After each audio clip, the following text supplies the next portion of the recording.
It's a semi-final mode as we find the boys from the men. It's a Club Brugge up against FC Sparta.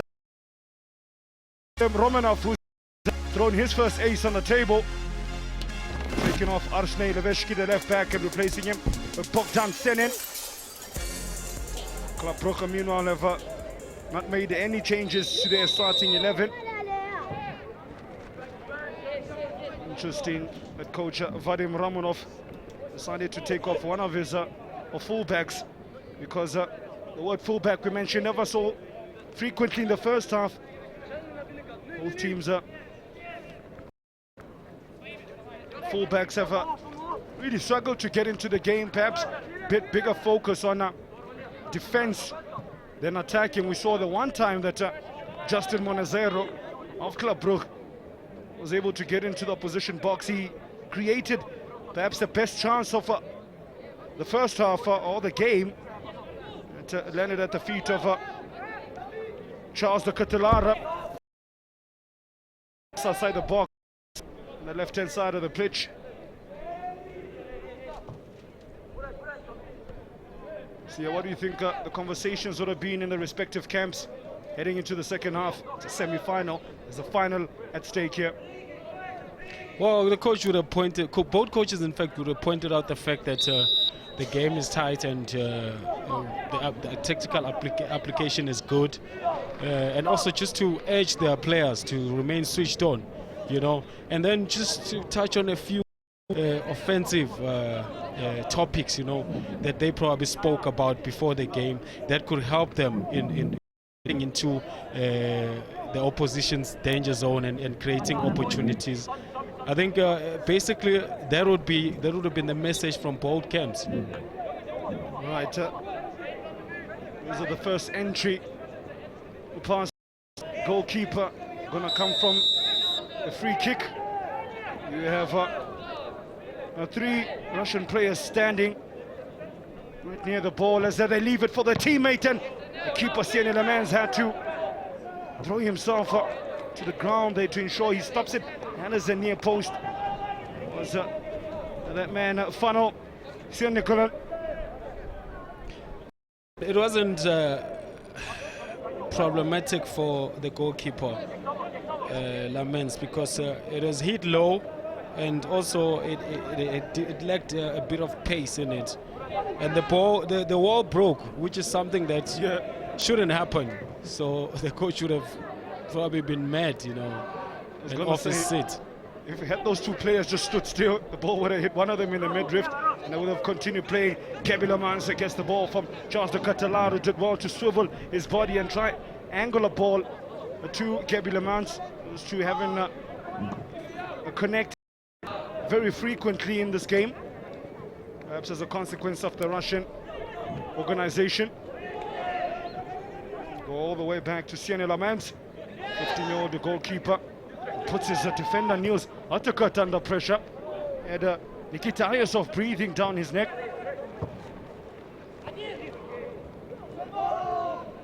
For Club Brugge, it's very difficult to play against the Russians, because they're very good defensively and they'll press you, limit you time on the ball.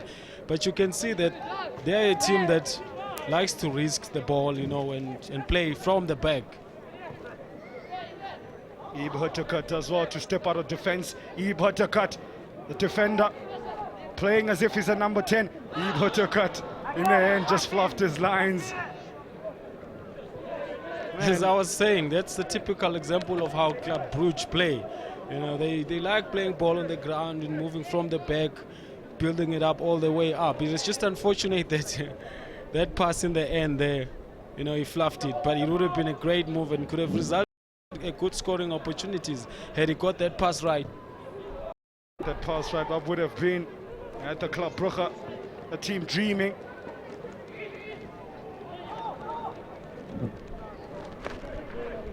Run been made by Dennis Vesselin. They stole their pass at Anton Propogriffin. Vesselin finally gets on the ball.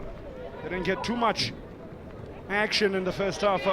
Dennis Vesselin, one of the best players in this Russian team. Give it to the skipper, Ilya Bryskov was thinking of having a go. Perhaps got caught in two minds in the end. Oh, nice little skill from that man, Asemnikan.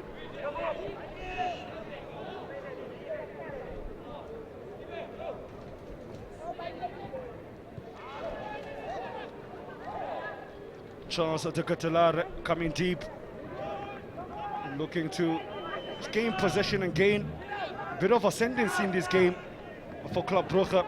Rifled towards Thomas van den Kebe. Does he keep the ball in? Right up against the line.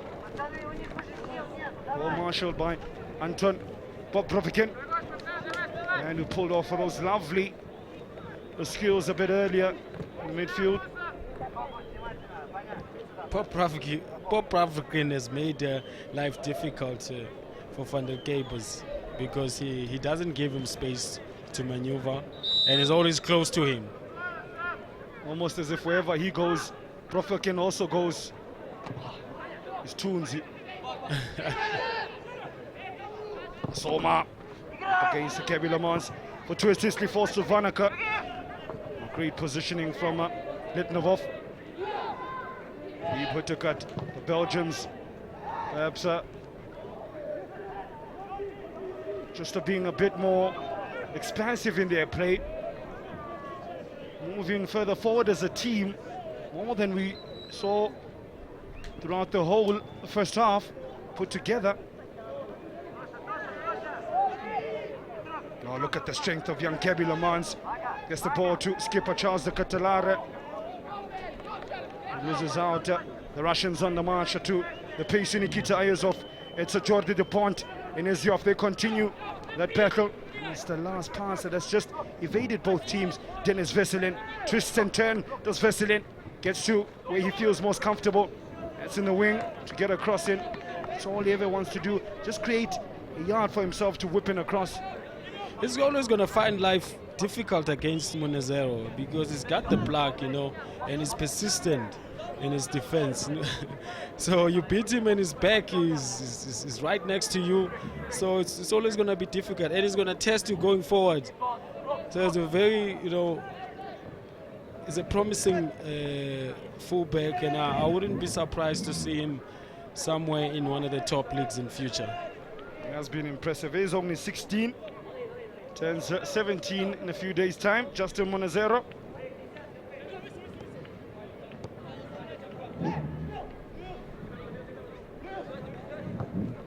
Yosifov is a sure bet as well for a big stage. I mean, he's shown so much quality. Yep. Some of these players really at 2018 have caught the eye. Man, he just mentioned as well as Boyovoshki, the captain. Really great engine on him, has a good football brain. There he is. He stops the move and unwittingly gets the ball to Ilya Predes. As I give it to Nikita Ayasov. Probably if we pulled up some stats of the player with the most touches, that would go to Nikita Ayasov, the Moscow winger.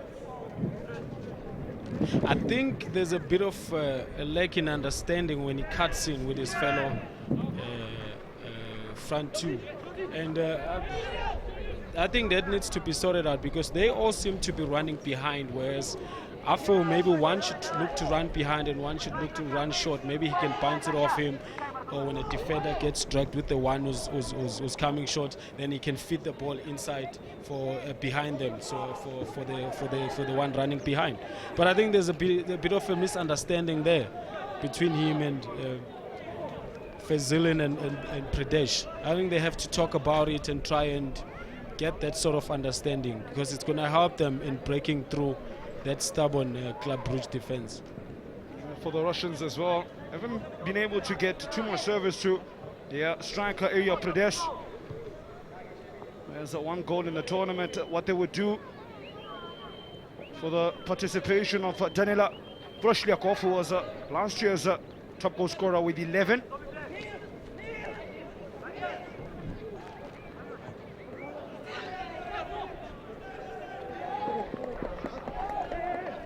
Scored most of his goals against Football School of India in a 15-0 win.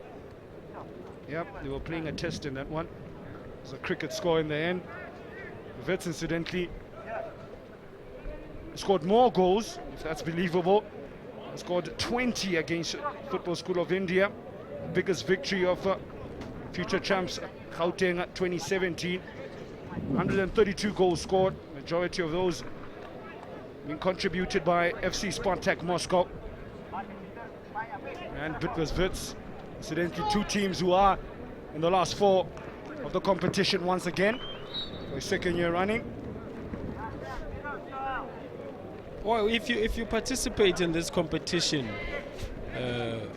on a regular basis, you want to see progress. You want to see yourself doing better than you did the previous year. And I think it's a good sign for those teams that have been able to do that. And we look to do that going forward, because it augurs well for their work and, you know, in the direction that they are taking or they're going to. Samuel Asoma there, a bit of Chika Joe, a bit of Vavavoom. And you mentioned progress as well for the Russians. There's clear progress as well, because they finished 7th last year. Obviously going to finish higher by virtue of better performances in 2018. Wits finished in 4th. I'm sure they would love to finish in 1st and do one better. Now, Jordi Dupont in a crossing opportunity. He does get a ball in, but Ruslan Litnivov beats Gabi Lomansa to the near post. Lemon applauding that, because he's been starved of such. And I think he's been isolated and hasn't had enough service for him to actually show his quality. And balls from that kind of position played into the box actually favor him. That's what he's looking for. So I'm not surprised that he's applauding that. He'd be looking for more of the same from his teammates.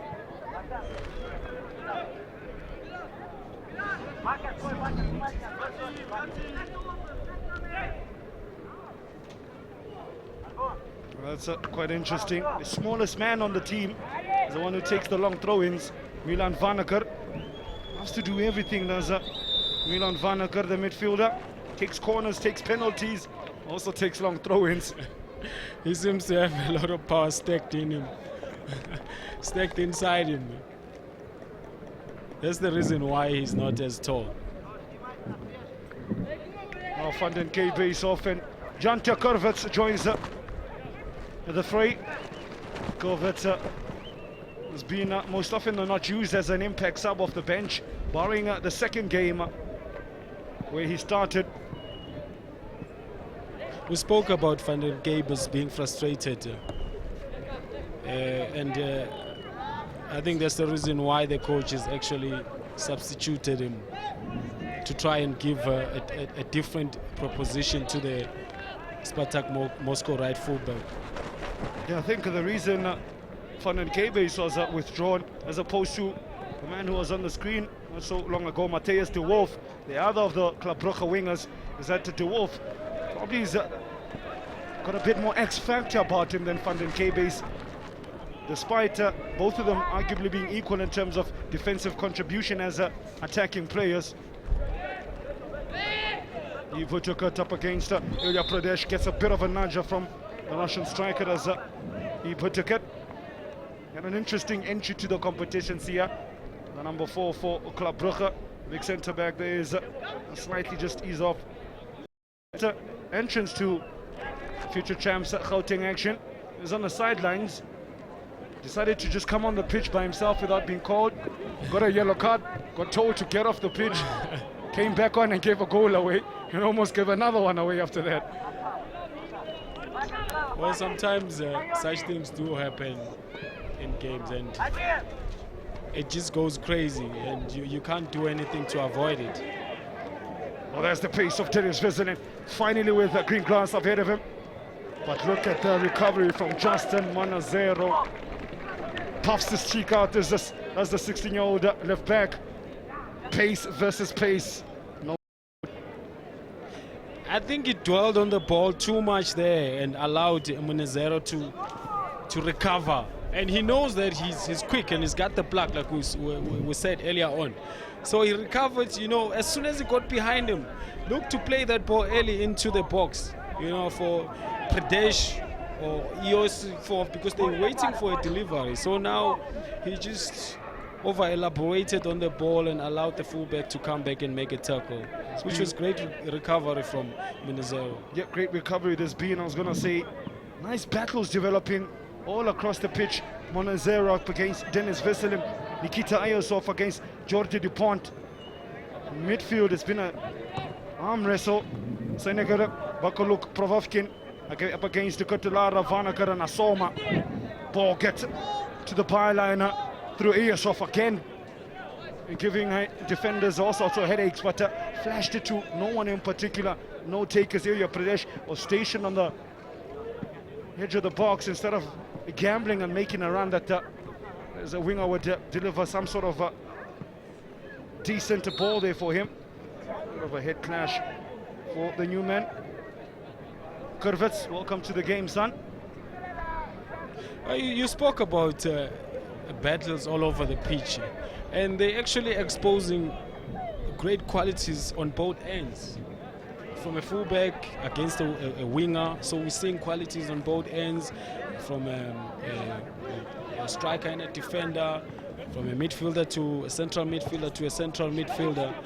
So those kind of battles are bringing out the best out of these players, and it's good to see. Possession stakes in, and even as I would have thought, Fanaka steals the march on his man, and Charles the Katalara quickly closed down by Ilya Pereshki. Probably the most skillful players on show today. Samuel Asoma really has showed his quick feet. De Wolf drops the shoulder. De Wolf gets to the byline, but the cross never got to any player in blue. The first time he's been able to really get at his opposing a fullback, but the delivery less desired, I'm sure Gebel Omans will tell him. It didn't favor him because it fell on his right foot, because he's more left-footed. So that's the disadvantage of playing on the right when you are left-footed. Oh, what a pass to find Dennis Veselim.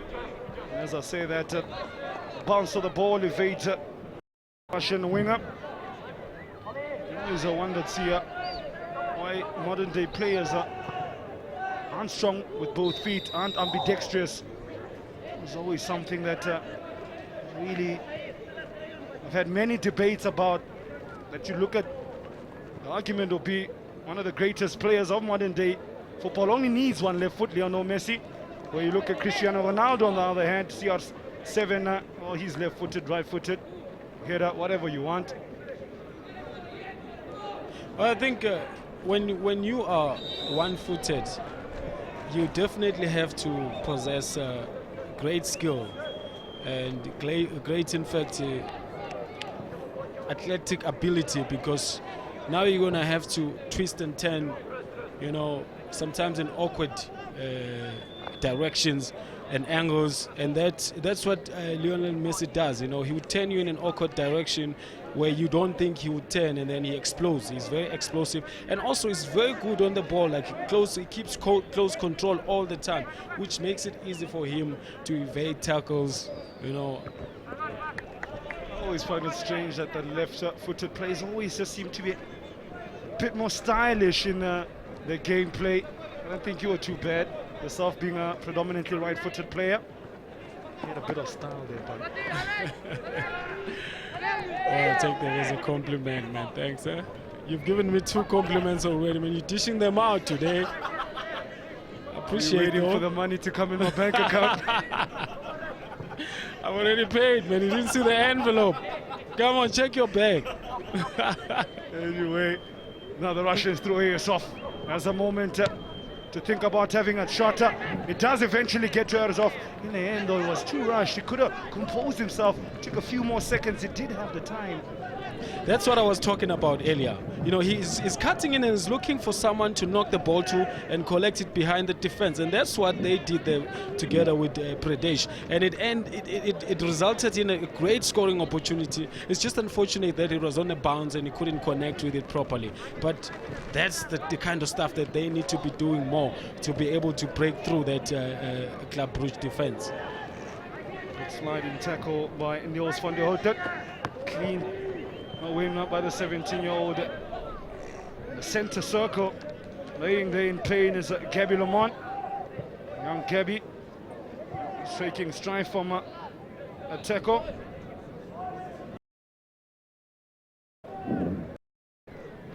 Don't want to come off Gabby Lamont. Coach Martin Martins as well won't want his top striker, his big striker, to be subbed. Bit of a collision.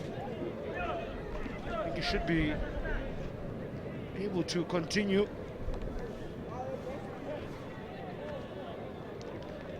You know, 10 minutes now remaining of this particular encounter.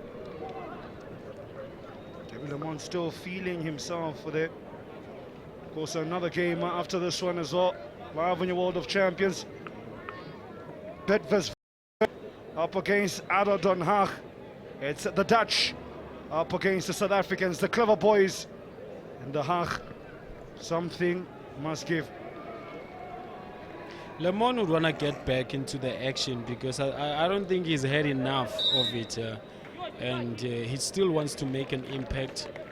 And I'm just hoping that his coach could find some form of a solution on how to free him or on how to make him effective, you know, and get some, you know, service delivered to him, because it seems he's been starved throughout the game, and with the quality that he possesses, you'd want to have more service to him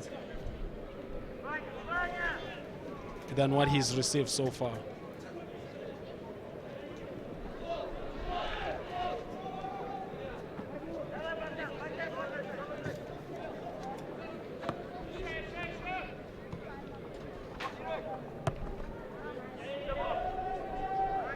Minutes this year remaining. It's a tough old semi-final encounter, semi-final one. Place up for grabs in the 2018 Future Champs finals. Prestigious tournament. Many a team have traveled long and far to get their names edged on that Future Champs trophy. The likes of Boca Juniors have dominated in years gone by. The most successful team, Athletic Mineiro of Brazil, won it 3 times. Let's not forget as well, a doctor school initiative has been going on since the start of the competition. Lovely little element and dynamic. Well done to the organizers of the competition for coming up with it. Where Publicat had to get a strong header to that, and he did.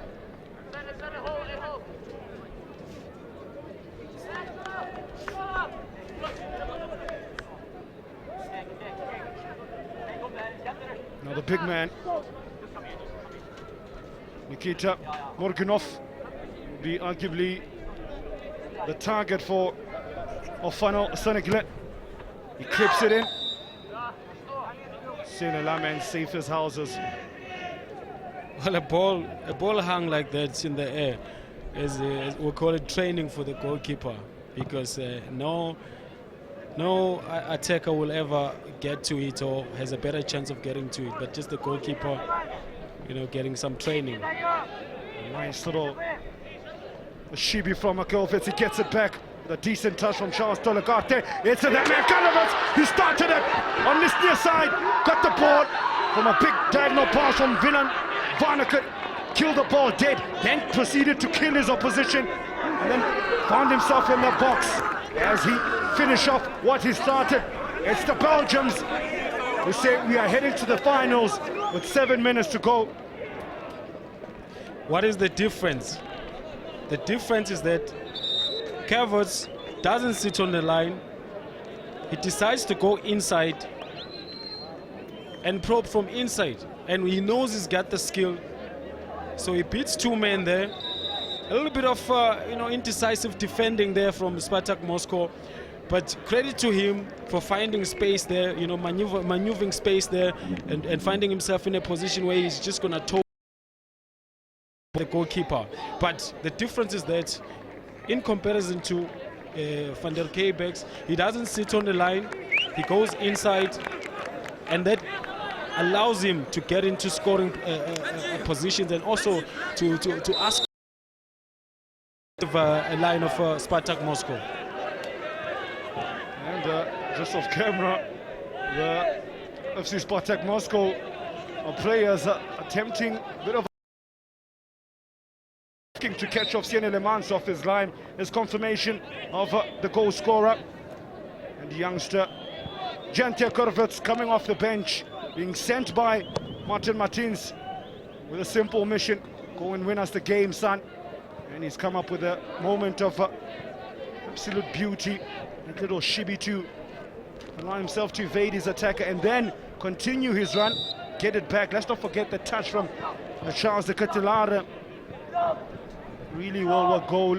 I mentioned that perhaps this game might need a moment of absolute sublime quality, and we got that in that goal from Jente Kurvets, his first of the competition. What a time to get it. Now Ilya Borovsky, we're hoping to drag his team back into it.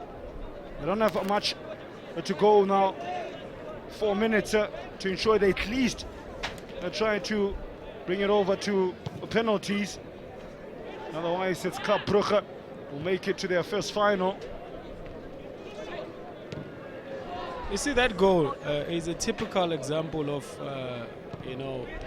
great attack, and great teams actually do that. They double up or form triangles in key areas, offensive areas in the field.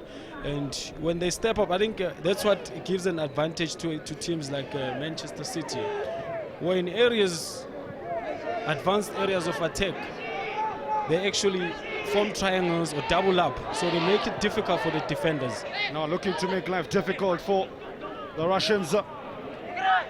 Benji Brands, he does get the ball back. Keeper Daniel Yerosov to scurry back. Was off his line a long way. And I think Benji Brands' first touch just took him away from goal. Didn't give him an opportunity to try chip the keeper from where he found himself.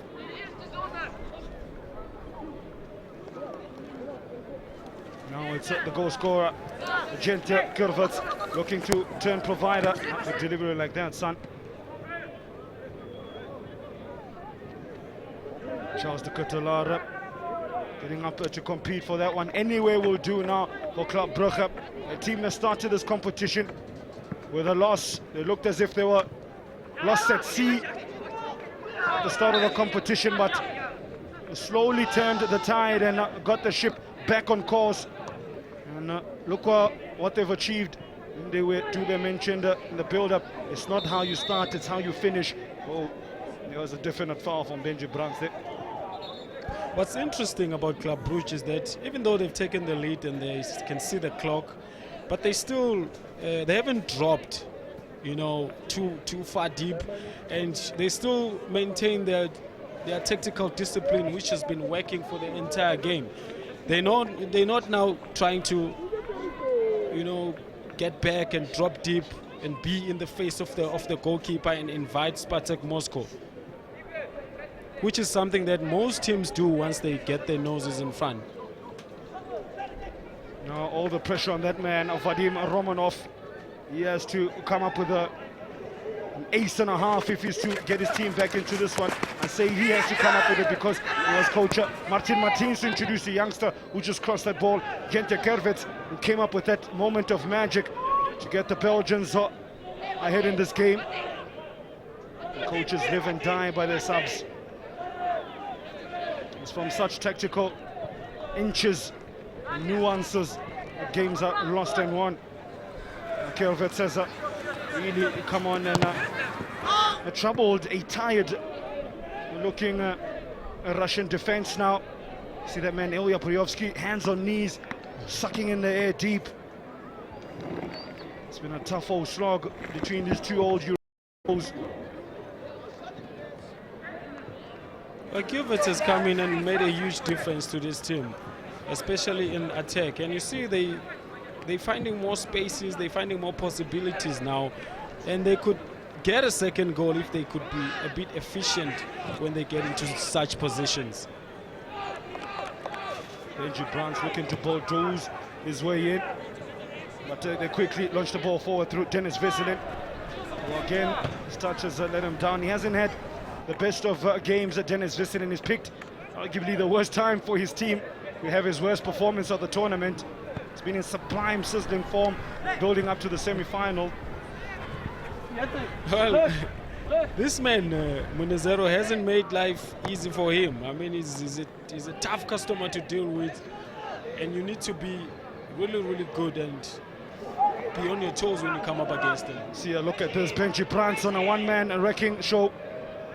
It's been the subs of Club Brugge that have made the biggest impact in changing the tide into the Belgians' favor. The likes of Benji Brandt, his freshness, his strength coming to the fore there. Wits with that moment of brilliance, as we mentioned earlier. When your subs come in and make a difference, we call that a coach's win. Sometimes they work, sometimes they don't.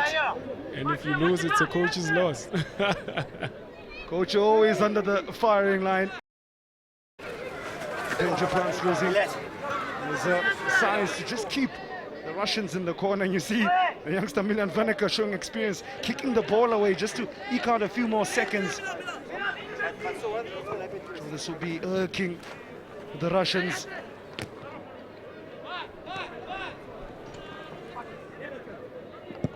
And that's a hopeful from Nikita Bakaluk. I think it's getting to desperation time now for the Russians. And Club Brugge not allowing them to get anywhere close to the danger zone. Anywhere will do for Ibhudekat and co. It becomes difficult when you're desperate, but you're still being pinned back because the opposition are still coming at you and they haven't taken the foot off the pedal. And the only way that they are defending their lead is by putting pressure on you in your own half. So it makes it even more difficult because you can't even get situations where you're going to get a standard situation and then you can maybe try and throw everything at them. So it's a bit of a challenge for the Russians. Bit of a challenge that they need to find a way to unbind themselves from this blue-zwarte straitjacket. Approaching a minute now remaining of this game, a minute for Spartak Moscow to find an equalizer. If not, it's Club Brugge will throw their names in as the first team to get to the finals of the Future Champs 2018. Well, I'm hoping they get to beat Wits in the final, because I think that would make for a very pulsating affair between the two teams, because Club Brugge play good football, you know, and they're very well organized. You know, they're a very tough team to beat. So it would be a great test for a team like Wits, who are also doing very well, not giving anything away. As you said earlier on, that they haven't considered a goal yet in this tournament. You know what, I see what I think is a common factor between those two teams. If Wits are able to get the job done against, I don't know, what a tackle, Benji Brandt. You see what it means to these young Belgians. Possibly missed the trick there. There was a run being made for him by Wits, getting back to Wits and Club Brugge. I think the common thread between the two teams is they've played the best tournament football of the two. Wits' defensive record speaks for itself. Yet to concede, haven't scored the most amount of goals. Have scored only 3 in 3 games. And that is that. Club Brugge, Bad and Brugge. They ensure that they get to the final of the Future Champs Gauteng 2018. Do away with the Moscow might. It was that they kept a cool, and they had the ice cold in their veins, ice cold in their approach. They got the job done. Disappointment for the likes of Ruslan Litvinov. They played their hearts out. Dennis Vesselin was pickpocketed and kept in the pocket by Justin Monazero, as Sia mentioned. What a game, Sia. A well-deserved win by Club Brugge. And also credit to Spartak Moscow because they gave everything they could give. It's just Club Brugge were better than them today. But the game, like we said, it's going to be decided on small margins. The game decided on small margins. That's what semi-finals, that's what a knockout football is all about in the end. It's the man from Belgium who get the business and become the first team into the final, 1-0 at full time.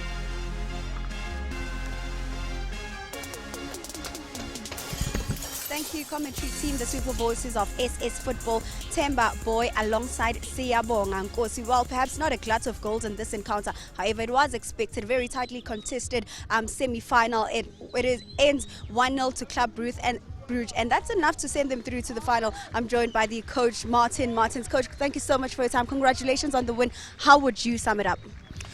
Thank you very much. Okay, we are very happy with the win and our. And I knew from before as well that it could be very tight, especially when the first goal didn't fall very early, and this what happened. And we analyzed them well, and the boys were able to manage to control the quick strikers and the number 10, the striker who always came in the ball, and my defenders did a great job. And we know that we have qualities in midfield, we have qualities in the front to get our chance, and I think in first half we had one as well, so we could have taken the lead over there, but it doesn't matter, we did it in the second half. And what was the instruction in the second half, because that goal came in the 53rd minute? I asked them to keep patient, because I know when Spartak goes in front it will be very difficult. And I told them we can score in the end, and even with penalties we have a good chance to win. So I asked them to keep patient, I asked them to do the same, to stay disciplined, and I told them as well that they can play football, and that's what we see by the goal. Thank you, congratulations. Okay, thank you. Coach Martins of Club Brugge. Now they've kept 3 successive clean sheets, and in the semi-final I am joined by Coach Vadim. Coach, thank you so much for your time. As expected, a very close game. Your thoughts? Brugge is a very good team. There was one mistake and goal into our. We lost, disappointment, but it's football. I want to say congratulations. Our appointment. And how would you sum up the tournament overall for you and your boys? Oh, it's a very good tournament. I like in South Africa and my guys too. Thank you, Coach. Thank you. Well, a very dejected Coach Romanov Vadim there of FC Spartak. They will now be in contention for the playoff, the 4th spot that will be live tomorrow in your World of Champions. It is Club advanced to the final of this year's Future Champions tournament. Will they meet Wits or ADH and Hug? Stay tuned to your World of Champions to find out. Thank you very much, Bubbles. Dylan Shepherd will tell you, will say yes. Definitely, you'll be confident in terms of ensuring that into the finals of the 2018 competition. Very dejected Vadim Romanov. Rightly so, his team just muscled and outdid by Club Brugge. Game of tight inches at that. The likes of Samuel Asoma, he really maintained possession consistently throughout for Club Brugge. Made sure that he kept the likes of Ilya Brashov. Spartak Moscow midfield. Justin Monaro, one of the standout players as well, not only in defense, that one crucial moment that he in the first half, nearly becoming a goal for Club Brugge. Charles de la Cardade, the skipper, in the right place, being found by that cross, and there was a moment for a funnel shot. You get Senel Amens after the wall broke. It is there, not the best of walls that was put together. Okay, but he's looking away. Yoga Pradesh struggled to get the game. He looked to get in Nikita Ayosov, who most productive of any player in white. Just couldn't find that moment of quality that get the Russian smiling, but Gente Kerovets did find a moment of quality. Toe poked the ball past the helpless Daniel Yarosov. You'll see from the replay, Yarosov was wrong-footed, going the wrong side, and a toe poke from Kurvitz enough to see Club Brugge into the finals. Lovely a pass as well from Charles de Kalata to get him in. The tackle of Nikita Morkunov, not fast enough to close him down. Club Brugge maintained their edge on possession and created less the shots on target, but they found that one key moment that ensured the game fell in their favor. Of course, don't forget, the action hasn't ended as yet. Still 2 more televised games coming your way. We have 1 exhibition game, but before that, it's a Wits. We're going to be doing duty against the Dutch outfit, ADO Den Haag.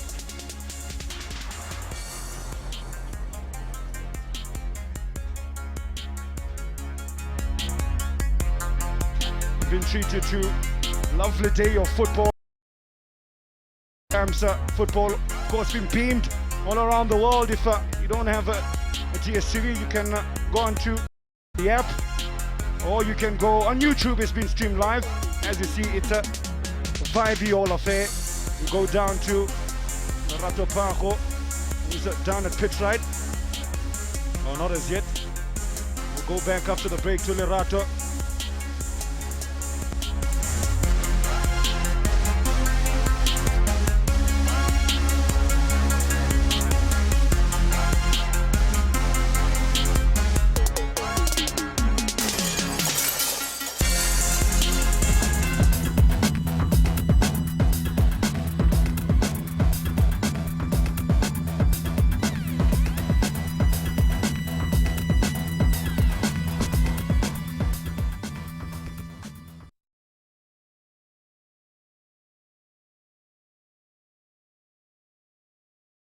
Semi-final underway. We are building up to ADO Den Haag taking on Wits in the second semi-final. Hi. Yes, Simo. Yes, Simo. No, hold up. Okay, cool.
Soweto, our gracious hosts, extends the warmest welcome that she can muster on this chilly Friday.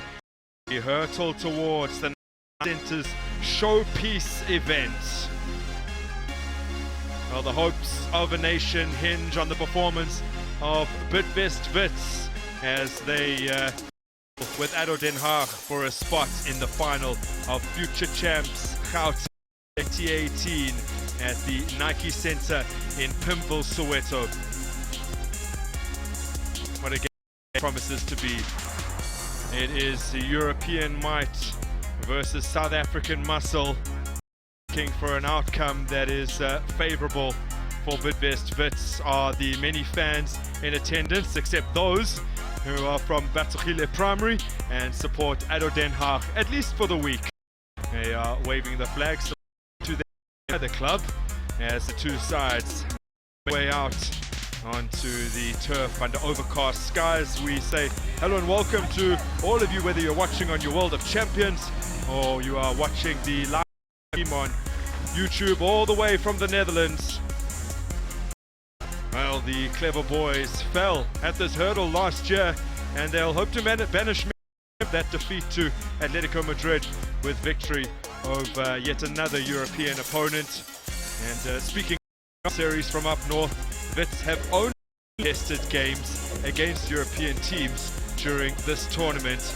In all, they've been thoroughly dominant, and the modesty of the victories belie the nature of the performances from Bidvest Wits. Den Haag, like Wits, are unbeaten in 3 matches and come into this semi on the back of victory over Highlands Park by 3 goals to 1. They have deemed it fit to make that turned out against the Lions of the North, Anthony Roch, Joppa as well as Carlo de Gelder, Van Cleef, Timmy and Don Melo Lecofrea all come into the lineup, having not featured in the last game. That also includes Jack Morale. Well, this team that have never quite their billing in the past and have to navigate their way past Bidvest Wits in order to find themselves in the final. It's a Bidvest Wits team that have seen no changes made by coach Dylan Shepherd. He is happy with the of his lads and really has done shuffling over the entirety of this tournament. They will be relying on their very dominant midfield to feed the men up front and get more goals than the 3 that they've managed so far in this tournament, although they have threatened for more. Now the 2 captains for Bidvest, it is the excellent Rowan Newman, and for Den Haag it is the pragmatic Lorenzo Van Cleef. Now there's some players in the stands that also come from the Bidvest Wits Academy, pushing on eagerly, giving support to their boys when they were in the semi-finals and the finals in 2016. Pakamani Maflambi even made an appearance, and we do hear that Gavin Hunter as well. Speaking of good coaches, here's Mark Skur, that has a UEFA A youth license to his name. The gentleman that presides over this ADO Den Haag team. A moment of prayer, as always, for Bidvest Wits prior to this encounter. Is Gavin Hunt in a seemingly jovial mood. He's hoping that his young Bidvest Wits team, Dylan Shepherd's at least, can get themselves into the final of 2016. And if Rowan Newman has anything to do with it, they'd be able to their way past Dutch outfit.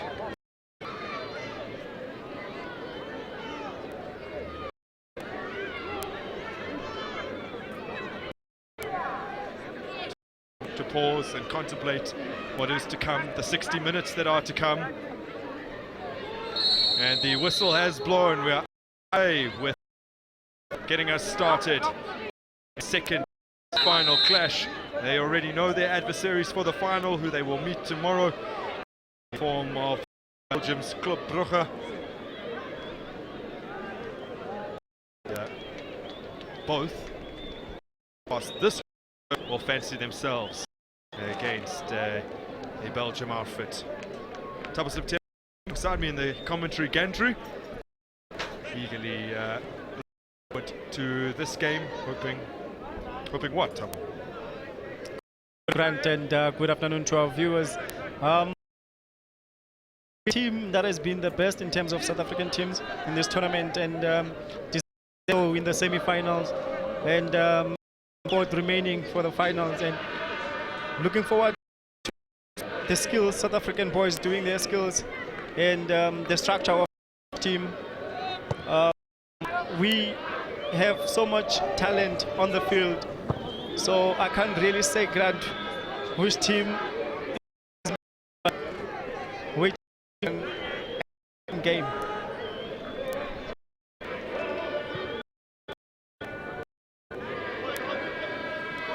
Both have the capabilities to triumph in this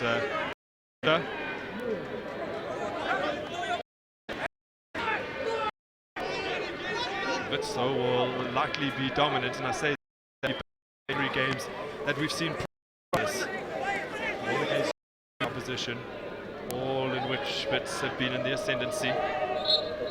Although they didn't get the desired against Spartak Moscow on the opening day, game that they in fact drew 0-0, but they were imperious against Espanyol of Spain despite being a very modest scoreline. And they did the business Reggiana on Wednesday for the rest day, which occurred yesterday. And just a 1-0 victory, but it doesn't speak to the dominance that they enjoyed. Although, to contextualize the results, Reggiana were denied 2, not necessarily on penalties, but they had 2 very, very good shots. Yes, there are some penalties that even if the referee were to say it's a penalty. Now is an opportunity. Ball slightly overhead, but Dekar keeps it up. The man that won both penalties against Ghana.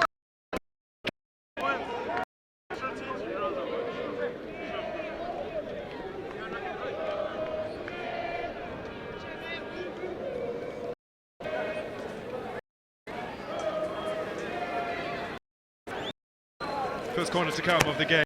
3 minutes into proceed, and met well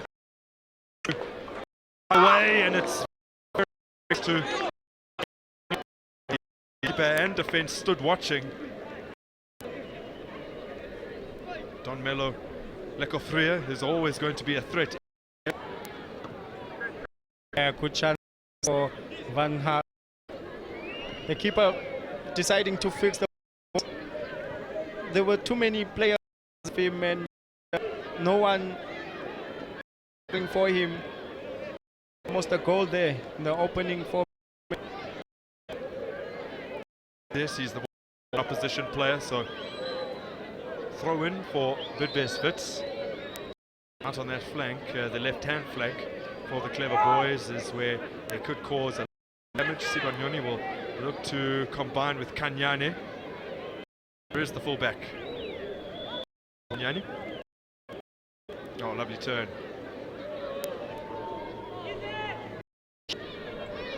This is Quinton Kapuweza. Tadisco Sana.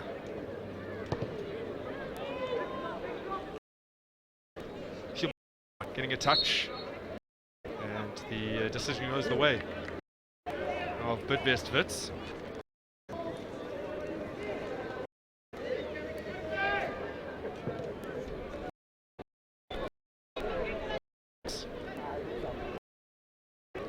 Really being one of the best centre halves in this competition from start to finish.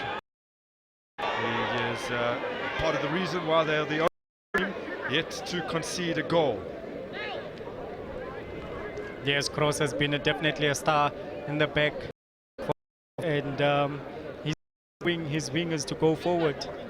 He's full because he is trusted by his control in the very well.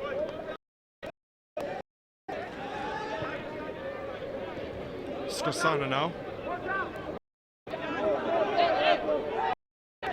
The temperatures have dipped in the last half an hour or so.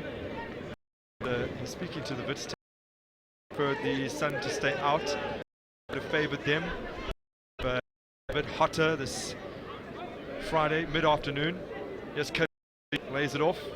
To Scosano, goes in search of Ben Howard.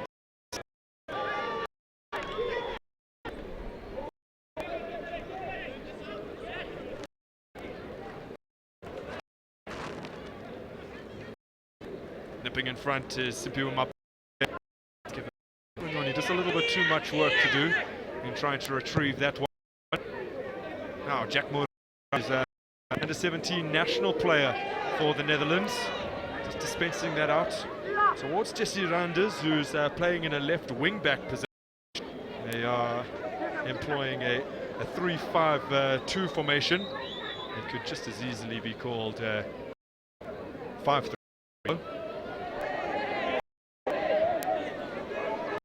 Correct, and when they attack, they will let him go. Be left with the 3 center backs who are also big in nature. Allows the 2 left backs to go forward, the left back and the right back. Dawood's fighting for that ball. Initially miscontrolled it. The reason for the stop and play is because Melo Lekofreur, the 17-year-old, seems to be having an issue here with his left leg. So, early problem. Mark Skew and his technical team, should Don Lekofreur have to be withdrawn. He's been a mainstay in this, certainly vital in their ability to let those wing backs forward as he forms part of that solid back three. Appear as though he will be stretchered off the park. So at the moment, seemingly unperturbed by the conferring with some of his players right now, as is true of Dylan Shepherd. And those instructions being shouted to Kanyane are finally understood.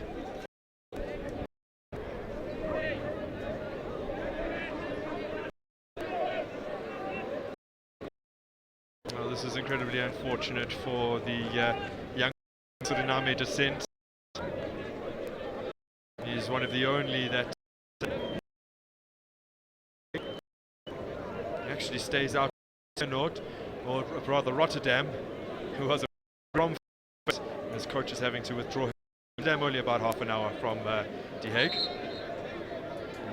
The trip by bus which he takes to get to. That does mean that there's going to be the introduction of Petra, who still hasn't been allowed to come on.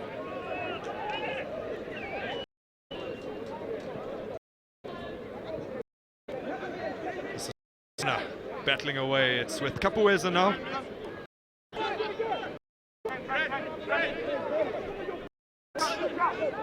Kapueza. Rather hard challenge up front. Shows a willingness to close down from the front, from the Dutch outfit.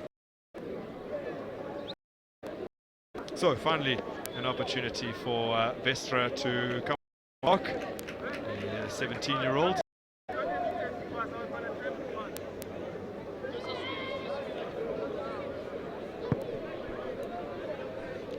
Players here trying to be physical, intimidate the Wits young boys, and want to see how they're gonna react to this physical play of Den Haag.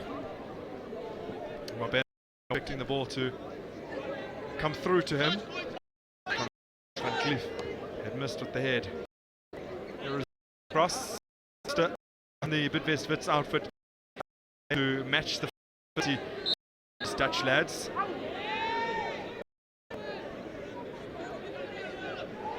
Mohamed Karim, another. That's certainly able to mix it up in the center of the park. Mabena to Human, got Sibanyoni on the run.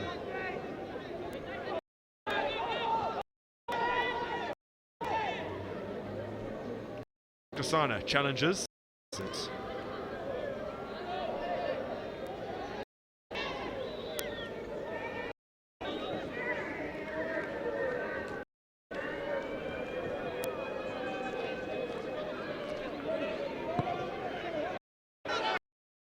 Well, Den Haag making their first appearance in this competition since 2015. They haven't always had the best showing. They did appear in consecutive years, 2014 and 2015. 2014 wasn't terribly bad in terms of their debut season, as Karim shakes the tensions of two players. Amongst Dane. Playing for now, Sibanyoni found his run, he hasn't. Karim has been one of the star players. I mean, for Bidvest, having the first game and then he came on the second game.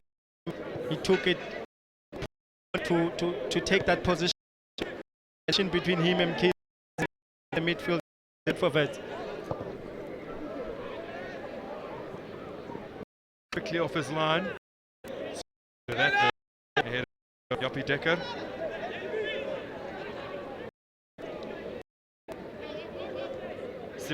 Lovely combination with Mkhize here.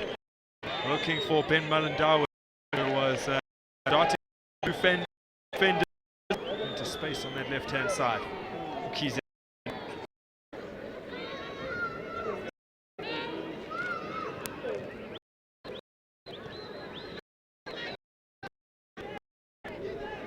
Mkhize. Not the control from the big midfielder, who was the last amongst the Bidvest Wits players to the squad prior to this game, as he was just completing his prayers, his Friday prayers. So I think the referee here calls it back. See that not only has Quinton Kapueza suffered a head injury, but he had an existing problem. And he's just seeing if the centre half is going to be all right. Yes, that's great refereeing there. Of course, it's a head injury which needs to be taken care of.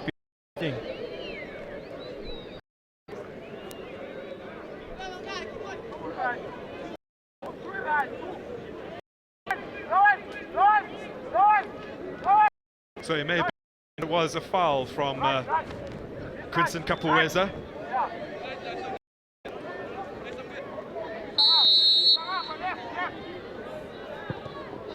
Drilled in low, an opportunity here. Skosana pleases him, and innocent as the man goes down. Hulu saves it, and then the scuffed effort. Woefully.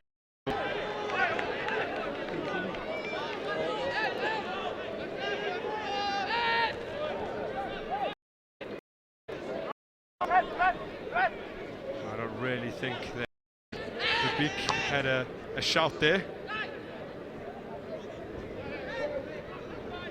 Cross, clips it in towards Kanyanem. Mkhize now.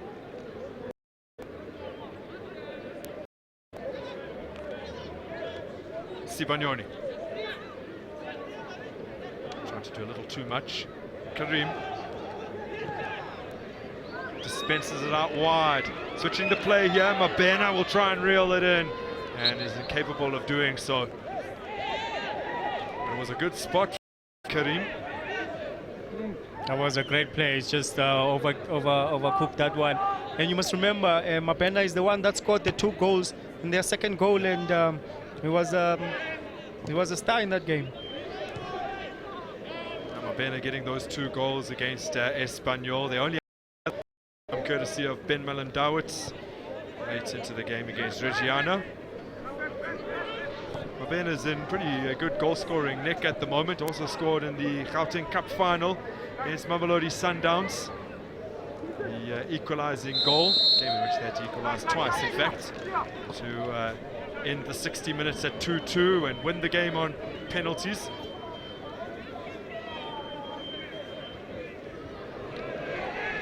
Oh, good tackle from Carlo de Gelder, the 16-year-old. It's rolled into space for him to deliver across. Brad Cross gets across and makes that intervention.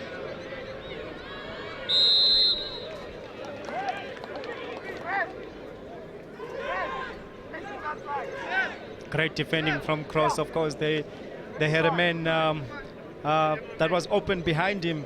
Den Haag could have used that space, but he has done well, but not conceding now. He got excited and just wanted to win the ball instead of just keeping the player in the corner. Foul goes against him, and Brad Cross was trying to show Innocent Mhlobo some kind of physical evidence to suggest that he had been the man fouled, with the hands of the Dutch player De Gelder all over him. Now ball put in low, and it will fall here for Jesse Randers, who lines it up, and handball called right on the edge of the area. Brad Cross indicating that his hands were in a natural position, and he restrains himself from using a professional player as well. He's getting a little frustrated. Feels like everything's going against him here. Yeah, he needs to control himself. The referee won't change the decision. They just need to control now and try to defend the set piece.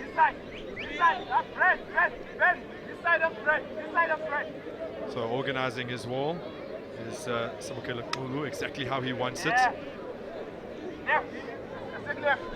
Requiring 5 to line up in front of the goal. Now he's coming up against Sam Steyn, who scored an absolute stunner in this tournament already.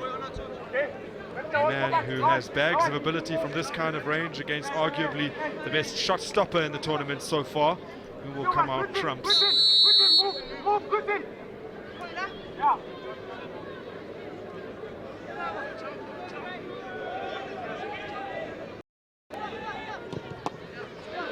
Well, it's the wall who wins.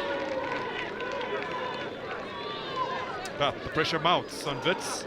It's a corner kick for Den Haag.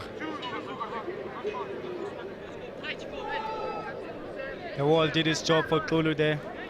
Great organization from the goalkeeper.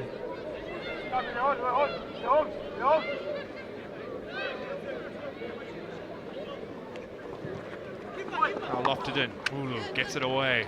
It's back into the danger area, but Mkhize is the man to clear. Now there was only one upfield in the form of Mabena, who's won his side a free kick. A little bit overzealous from the defender. Mkhize, Sibanyoni returns it to Mkhize. Tough start affair here with referee Innocent Mhlobo blowing up the Dutch player for another foul in very quick succession.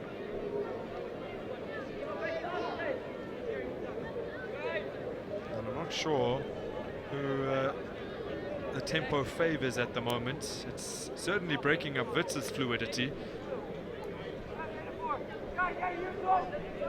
I think so. That's why players, they were probably instructed to go hard on them and just stop their play and kill their momentum.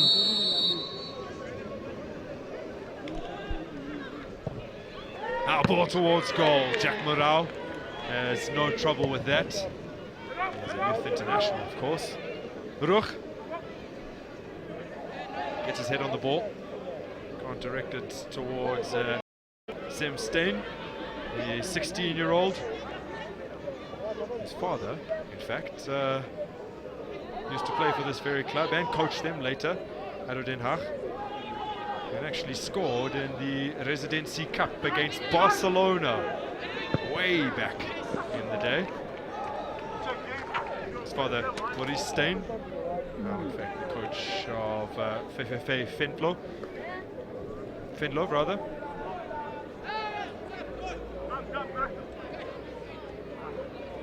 Moxke barking instructions from the sidelines. I think, having watched Wits so far, seen what they are capable of, he'll be very impressed with what his boys have managed.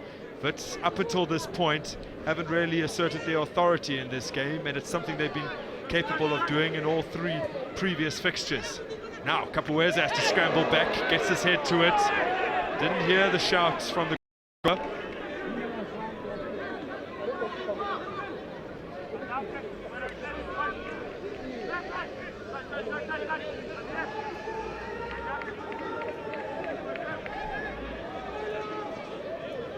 Skosana.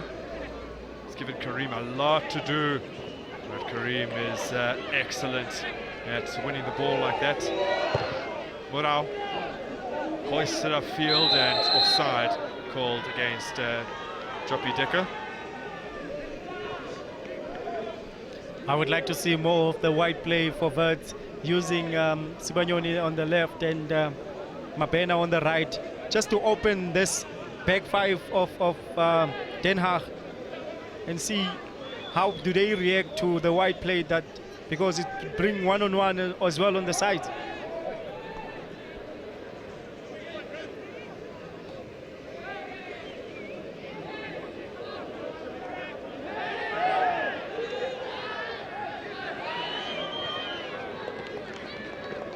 Kize very sportingly puts the ball out here so that Den Haag player can receive attention.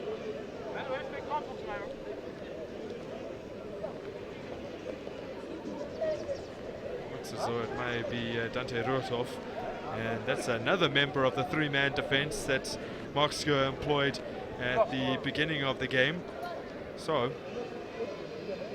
the team will rarely be stretched thin here if they were forced to make yet another change. But he and his technical team will deliberate over what the best option may be in these circumstances. If they were to become further depleted, wouldn't necessarily spell disaster for them, but it would leave Bidvest Wits in with a much better chance. Dylan Shepherd characteristically waits until the very end of matches to throw reinforcements onto the field, hoping they can make that kind of impact that they need to in the last 5 or 10 minutes. It worked for them on Wednesday.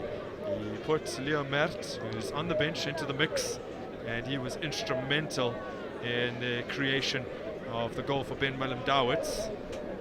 Mercifully for Den Haag, though, Thabo, it doesn't appear to be any kind of strain or injury to the legs or any other part of the body rather than just his head, which appears like it will be patched up as the youngsters from Batsugile Primary support their adopted team. And Wits with Ethan Andrews, I think, hiding his face there under the cap.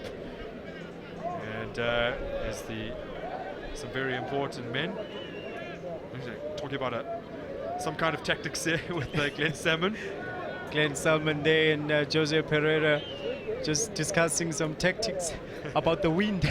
Yeah, perhaps. But like I said, is notorious for having the wind absolutely roar through it. They do have subs warming up available to them in the form of Berish Kok and Dan Hartemink, who have both started games previously in this tournament, but it looks like he's just going to get a Quinton Capoeira style bandage, and there'll be 2 on the field, 1 in either defense, sporting this stylish look. That's the culture these boys have been sharing now. They're sharing fashion on the pitch now. Grant.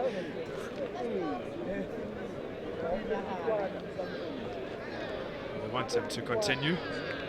In the meantime, Newman just having a chat with Sibanyoni and Sipimo Mabena, as well as Bongeni Kanyane, as they look to reassert themselves in this particular game.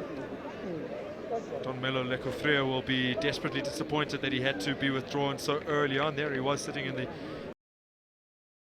his teammates, hoping maybe that he can take part in the final tomorrow as 17-year-old Dante Rothoff makes his way off the field. And they'll try and grab the referee's attention so that he can come back on. I can tell you off camera that Innocent Mahlobo has ushered the young player back onto the park.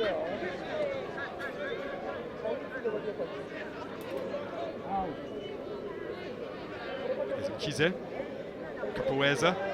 It's closed down by Dekker.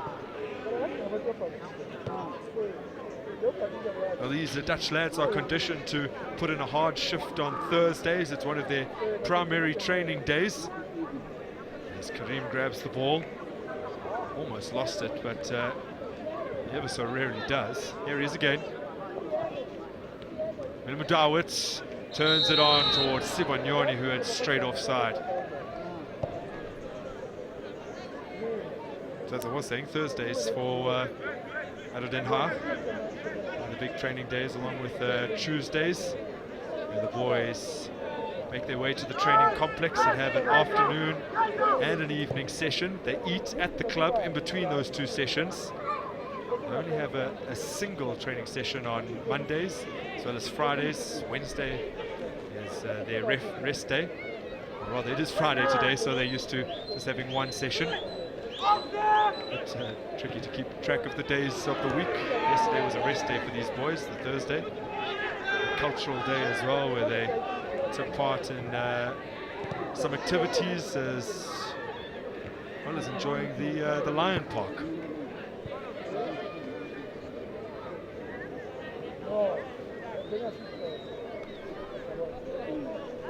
Wits now starting to show their intent that they want the ball behind the Den Haag defense so that they can put in some crosses. Nice touch from Karim. Didn't quite come off for him, but he uses his immense strength to good effect. Here's Mkize. Kanyane. Mabena. Mabena takes a shot, saved at the near post. 16-year-old Jack Morau.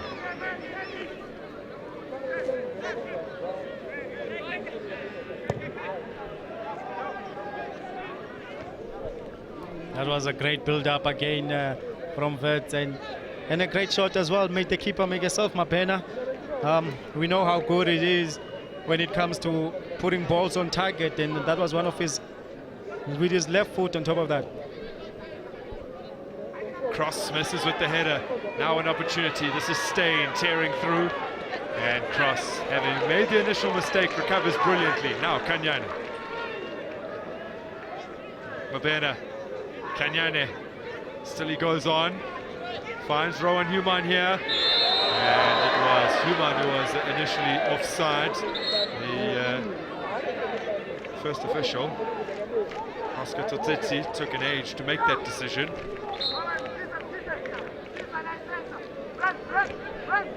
But Kanyane showing us one of his good attributes in the game, moving forward, carrying the ball, and creating chances for his team.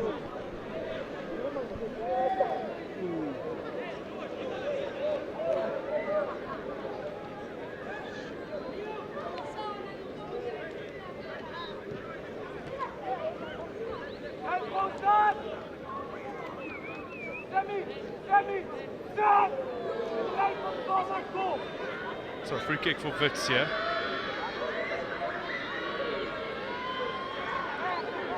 The interested parties are Mabena as well as Rowan Human. Human fancies his chances, and the ball just continued to rise as he struck it. 16-year-old, he'll turn 17 in July of this year.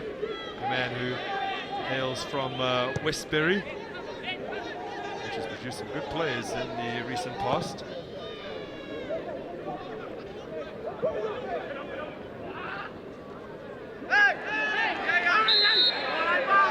Well, Lulu, usually so reliable, commits a mistake in having grabbed hold of the ball and then not ensured that he had stayed inside the perimeter of the field. And I don't know if the referee on the far side, Daniel Matsaba, was prompted by the indignance of the ADO Den Haag players, or whether he was going to make that decision in any case. But they have a corner. It's in. Human deals with it. Now Sibanyoni looking to escape. And Karim has tumbled alongside him. Human has timed his run to perfection, and Jack Morao scurries promptly off his line to clear that via his head. It's frantic stuff inside the allotted injury time here. 3 minutes, in fact, that's been tacked on to the end of the 30. And a good intervention from the 16-year-old club man of Den Haag. Kapueza gifts that one to Van Cleef. It's dropping for Roeg, and he's hit the upright. Wits with a massive let-off, and the scores remain level.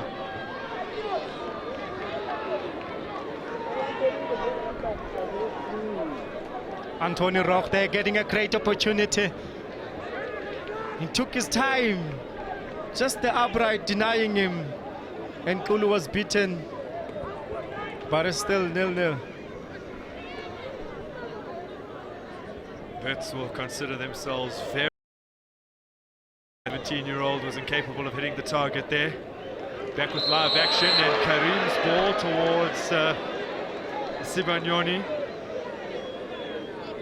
is a little too heavy for Sibagnoni in any case, but unfortunately the former Platinum Stars development player had failed to time his run effectively.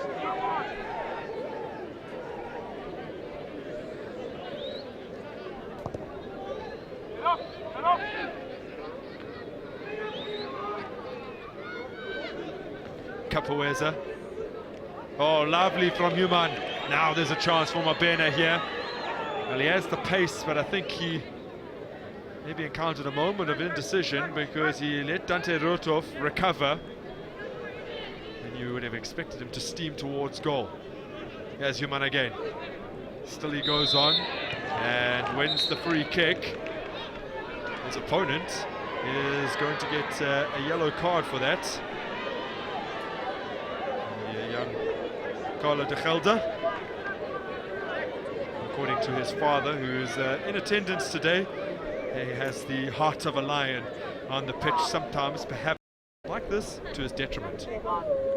We know what comes after that. If you kick the ball after the referee has blown the whistle, it's a yellow card, and the boy needs to control his temper. Now he gives Wits another opportunity with a set piece.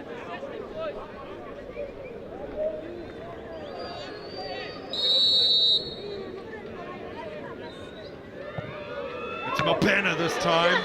Tries to sneak it in, and Jack Morao doesn't hold very convincingly at the first time of asking. And that was the final moment of action from the first half. A half in which Bidvest Wits have failed to do what they've done in every other game, and that is to control proceedings. So you would imagine that ADO Den Haag will be very happy with what they've been able to produce so far in this one, as the players trundle towards the side of the field where they will get some instructions from their respective coaches.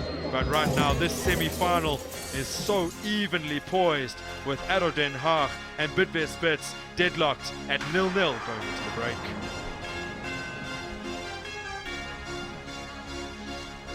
Thank you very much to our commentary team. Well, it is ADO Den Haag that are taking on Bidvest Wits in the second semi-final of the Gauteng Future Champs 2018 edition. Two teams evenly matched on paper at least, but it is Bidvest Wits that have enjoyed the bulk of the possession. But as far as goal attempts, Bidvest Wits just came through as the first half was ending. But we know one thing. One team here has to progress to meet Club in the 2018 final. But the question becomes, who will it be? We will come back with the second half of this mouth-watering encounter.